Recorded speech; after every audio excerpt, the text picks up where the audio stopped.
नमस्कार, स्वागत है आपका सनमार्ग के न्यूज़ रूम लाइव में। मैं अभिषेक मिश्र आज आपको फिर से एक बार भागलपुर की तमाम खबरों से रूबरू कराऊंगा जो कल के अखबारों की प्रमुखता से सुर्खियां रहने वाली है। साथ ही बात होगी राष्ट्रीय फलक की खबरों की और बिहार राज्य की महत्वपूर्ण खबरों की। लेकिन जैसा कि रोजाना हम बात करते हैं कोरोना अपडेट की, तो आज बिहार का जो कोरोना अपडेट है वो आज जो कुल आंकड़ा अब तक जानकारी मिली है वो 170 पहुँच गया। आज 170 नए मरीज मिले हैं आज का ये आंकड़ा, जिसमें सबसे ज़्यादा खगड़िया से 85 नए मरीज मिले हैं। वहीं भागलपुर की बात करें तो भागलपुर में 8 नए मरीज मिलने के साथ ही ये आंकड़ा 200 करीब पहुंच गया है। बस चंद गत 1-2 मरीज और मिल जाएंगे तो ये आंकड़ा 200 पार कर जाएगा। इस सब चीज़ को लेकर क्या अपडेट है हमारे पास कोरोना को लेकर, ये हम जान लेते हैं प्रवीण जी से। लेकिन उससे पहले आज मुख्यमंत्री ने आज सभी जिलों के पदाधिकारियों के साथ आज वीडियो कॉन्फ्रेंसिंग से बैठक की है और कोरोना को लेकर जो एहतियात बरते जा रहे हैं और आगे की क्या स्थिति होगी, किस तरह से अर्थव्यवस्था को पटरी पर लाया जाएगा और किस तरह से कार्यों को पटल पर रखेंगे, इन सब बारे में दिशा निर्देश दिया गया उनके द्वारा। जानते हैं प्रवीण जी से पूरे अपडेट। जी प्रवीण।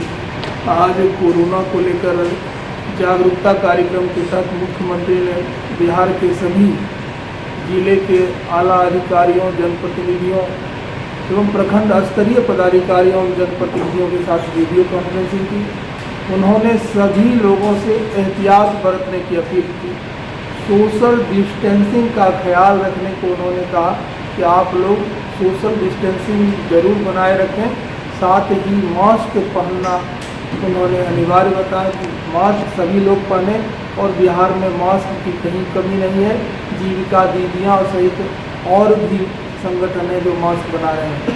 वहीं जिला में भी जिले में आज 8 कोरोना संक्रमित मरीज पाए गए हैं, जिनमें नारायणपुर प्रखंड में 4, सबौर प्रखंड में 3 और जगदीशपुर प्रखंड में 1 कोरोना संक्रमित पाए गए हैं। तो बाजार में बढ़ती भीड़ को देखते हुए कहा जा रहा है कि सड़कों से चलने वाले वाहनों को देखते हुए लग रहा है कि भीड़ बहुत अधिक है। तो लोगों से सबों से अपील की जा रही है कि सामाजिक दूरी बनाए रखें और एहतियात बरतें, ताकि बिहार में जो पिछले 5 दिनों से लगातार कोरोना संक्रमित मरीजों की संख्या बढ़ रही है उस पर कुछ नियंत्रण हो। वहीं दूसरे राज्यों से भी प्रवासी अब आना बहुत कम हो गया है। अब क्वारंटीन सेंटर पर जो लोग रह रहे हैं उनका भी 14 दिन पूरा होने के बाद उन्हें होम क्वारंटीन के लिए भेजा जा रहा है। निबंधन क्वारंटीन सेंटर के लिए अब बंद हो गया है और अब जो बाहर से लोग आ रहे हैं सिर्फ उनका निबंधन किया जा रहा है और उन्हें किसी प्रकार के कोरोना संक्रमित से बचने के उपाय की पूरी जानकारी देते हुए उन्हें होम क्वारंटीन पर भेज दिया जा रहा है। तो आज की मुख्य खबर यही है। जी बिल्कुल, तो ये कोरोना को लेकर अपडेट था। वहीं अन्य खबरों की बात करें तो जो प्रवासी मजदूरों का आने का सिलसिला है वो बदस्तूर आज भी जारी रहा है। आज केरल से कालीकट से प्रवासियों को लेकर एक ट्रेन यहाँ भागलपुर पहुँची अभी तक। इस बारे में क्या अपडेट हम जान लेते हैं राजीव से। जी हाँ विशेष जी, प्रवासियों को लेकर कालीकट केरला से जो है आज एक श्रमिक स्पेशल ट्रेन पहुँची। यह ट्रेन जो है पहले सुबह भागलपुर स्टेशन पर लगी। कागजी प्रक्रिया पूरे होने के बाद जो है सभी का प्रवासी मजदूरों का थर्मल स्क्रीनिंग के बाद उन्हें होम क्वारंटीन सेंटर में भेज दिया गया। आज जो है 1397 प्रवासियों को उतारा गया और यह बताया जा रहा है कि यह अंतिम ट्रेन है और कल फिर निर्णय होने के बाद आज ट्रेन आने की उम्मीद भी जताई जा रही है। मुख्य रूप से यही खबर जी बिल्कुल, तो ये प्रवासी मजदूरों का आने का अपडेट था। वहीं अनलॉक 1 के साथ ही शहर में जो है आवागमन लोगों का दस्तूर बढ़ते जा रहा है, जिसको लेकर यातायात संबंधी जो व्यवस्था है उस पर भी इसका व्यापक प्रभाव दिखने को मिल रहा है।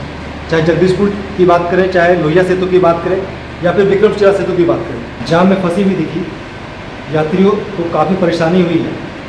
क्या अपडेट्स इस खबर को लेकर हम जान लेते हैं राजकुमार जी से।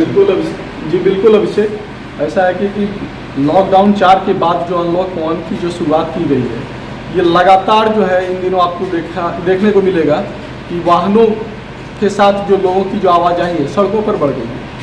पिछले दिनों भी हमने जो है इस खबर की शुरुआत की थी लोहिया सेतु से, क्योंकि लोहिया सेतु पर भी जो है एम्बुलेंस के साथ जो है लोगों की काफ़ी आवाजाही थी और एम्बुलेंस पिछले दिनों भी जाम में फंसी थी। आज अगर बात करें हम तो हसदिया से लेकर भागलपुर विक्रमशिला सेतु तक कुल मिलाकर 65 किलोमीटर की जो दूरी है ये महाजाम में तब्दील हो गया था और इस जाम में भी एम्बुलेंस आज जो है फंसी हुई थी। यहाँ देखने वाली ये बात होगी कि लगातार पिछले 3 दिनों से, यानी कि आज 3 तारीख है, पिछले 3 दिनों से जो महाजाम की स्थिति है इसको लेकर ट्रैफिक डीएसपी जो है ये भी जो है लगातार पुल पर जो है विक्रमशिला पुल की बात कर ले या लोहिया सेतु पर ये लगातार जो है इस मुहिम में भिड़े हुए हैं क्योंकि जाम से लोगों को निजात मिले। कोरोना का भय तो लोगों को है ही नहीं। आज इस जाम का सबसे बड़ा कारण था कि 2 से 3 गाड़ियां जो थी वो विक्रमशिला सेतु पर जो है फंसी हुई थी, वो कुछ खराबी आ गई थी, तकनीकी कुछ जो है प्रॉब्लम था उसमें, इस वजह से जो है जाम लगी हुई थी। दूसरी बात ये था कि लोदीपुर के पास जो है सड़क की मरम्मती का कार्य चल रहा था। तीसरी बात ये है कि ये लोहिया सेतु पर जो है आरसीडी के द्वारा जो है जो लोहिया सेतु का मरम्मती का कार्य चल रहा था उसको लेकर के भी जो है मुजाहिदपुर थाना के पास से जो है जो पुलिसकर्मी लगे हुए थे वो जो गाड़ियों की आवाजाही थी उसको लेकर के जो है उस ओर जाने नहीं दिया जा रहा था, दूसरी ओर जो है रोक किया जा रहा था। यानी कुल मिलाकर के सड़क जो है तब्दील हो गई महाजाम में और लोग जो है इस मुसीबत त्राहिमाम कर रहे थे। जी बिल्कुल। और तो कुल मिलाया अगर कहें तो लोगों को आज अनलॉक 1 में महाजाम का सामना करना पड़ा। इस पर एक बात याद आती है कि अनलॉक 1 में एक तो कोरोना, ऊपर से महाजाम करोना, लोगों को कुछ इसी परिस्थिति से आज झेलना पड़ा। वहीं नौगछिया, बांका और कोई क्षेत्र की प्रमुख खबरें क्या आज है हम जानते हैं भाई जी। जी अभिषेक जी, आज बांका के धुरैया और कटोरिया में पारिवारिक विवाद में विवाहिता की हत्या की खबर प्रकाश में आई है। खबर ये धुरैया में एक पति ने पारिवारिक विवाद में आकर अपनी पत्नी की चाकू से गोद कर हत्या कर दी बड़ी बेरहमी ढंग से, और घटना को अंजाम देने के बाद हत्यारा पति फरार हो गया।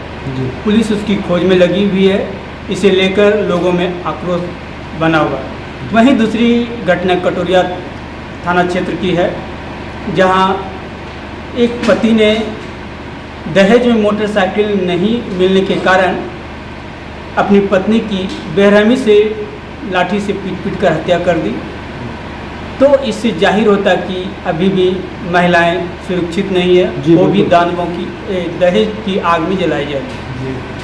तो वहीं नौगछिया में विद्युत विभाग की एक लापरवाही उजागर हुई है। एक ट्रैक्टर में पुआल लदा था और वो 11,000 के तार से सट गया, जिससे कि पुआल में आग लग गई। गनीमत थी कि वो जान माल का कोई नुकसान नहीं हुआ। वहीं मधेपुरा क्षेत्र से खबर आई है कि मधेपुरा में रेल कारखाना काम करने लगा है और वहाँ से 6 विद्युत इंजन मालगाड़ी को ढोकर ले जाने में सफल हुआ। तो अब तक ये खबरें रही। तो ये बांका कुछ क्षेत्र की प्रमुख खबरें थी। इसके अलावा राष्ट्रीय फलक पर आज क्या खबरें खास हैं और बिहार राज्य में आज प्रमुख खबरें क्या रही ये हम जान लेते हैं संपादक से। जी सर। जी अभिषेक जी, आज देश की सबसे बड़ी खबर है कि दिल्ली में केंद्रीय कैबिनेट की बैठक हुई और उस बैठक में किसानों के हित में कई बड़े फैसले लिए गए हैं और 1 नेशन 1 मार्केट की दिशा में बढ़ने के लिए भारत सरकार ने एक बड़ा फैसला लिया है। किसान कहीं भी अब अपनी फसल को बेच सकेंगे। वहीं कोलकाता पोर्ट का नाम भी बदलकर श्यामा प्रसाद मुखर्जी रख दिया गया।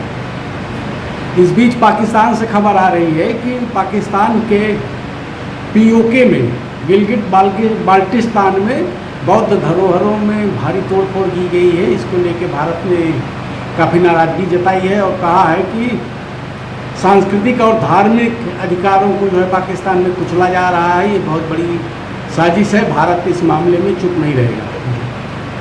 ये इधर जो है महाराष्ट्र में निसर्गा तो जो चक्रवाती तूफान था वो कमज़ोर पड़ गया है और दक्षिण पूर्व की तरफ बढ़ गया है। तो रायगढ़ में तबाही हुई है लेकिन बहुत ज़्यादा तबाही नहीं हो पाई। और गुजरात में भरूच में एक फैक्ट्री में भीषण विस्फोट से 5 लोगों की मौत हो गई है, 40 से अधिक लोग झुलस गए हैं। एक अच्छी खबर ये आ रही है कि भगोड़े विजय माल्या जो है आज रात या कल तक जो है भारत लाए जा सकते हैं और इंग्लैंड से सारी कागजी कार्रवाई पूरी कर ली गई है। उनका प्रत्यर्पण किसी भी क्षण हो सकता है। और इसके साथ साथ अगर बिहार की बात करें तो जैसा कि आपने बताया, नीतीश कुमार जी ने आज वीडियो कॉन्फ्रेंसिंग करके पूरे राज्य की जनता और जनप्रतिनिधियों अधिकारियों के साथ बातचीत की और उन्होंने कहा कि अब बारी है स्कूल खोलने की और स्कूल खोलने के साथ साथ बिहार में जो लोग बाहर से आए हैं उनको नौकरियां और रोजगार देने की है। इसके साथ ही आज जॉर्ज फर्नांडीज का जन्मदिन मनाया गया बिहार में और शाम को मुजफ्फरपुर में मुख्यमंत्री नीतीश कुमार ने जॉर्ज फर्नांडीज की आदमकद प्रतिमा का अनावरण किया। और अंत में एक बड़ी खबर यह है कि गोपालगंज के मामले पर आज एनडीए ने जोरदार हमला बोला है राजद और तेजस्वी यादव पर। सबसे पहले संसदीय दल के नेता ललन सिंह ने हमला करते हुए कहा कि तेजस्वी सिंधुआरी और खिजरसराय में हुई घटनाओं पर क्यों चुप्पी साध लेते हैं। इन लोगों का काम जो है जात पात के बल पर जो है चला आ रहा है और विरासत जो लालू प्रसाद ने जंगल राज बनाया था ये भी वही कर रहे हैं। इस बीच अश्विनी चौबे, केंद्रीय मंत्री अश्विनी चौबे ने भी कहा है कि जो है तेजस्वी यादव और राजद जो है एन केन प्रकार जो है बिहार में सत्ता हथियाने में लगे हुए हैं। इसके जवाब में राजद ने भी जो है हमला बोलते हुए कहा है कि गोपालगंज में हत्याओं के बाद से एनडीए में काफ़ी बेचैनी है क्योंकि जनता अब इनको समझ चुकी है।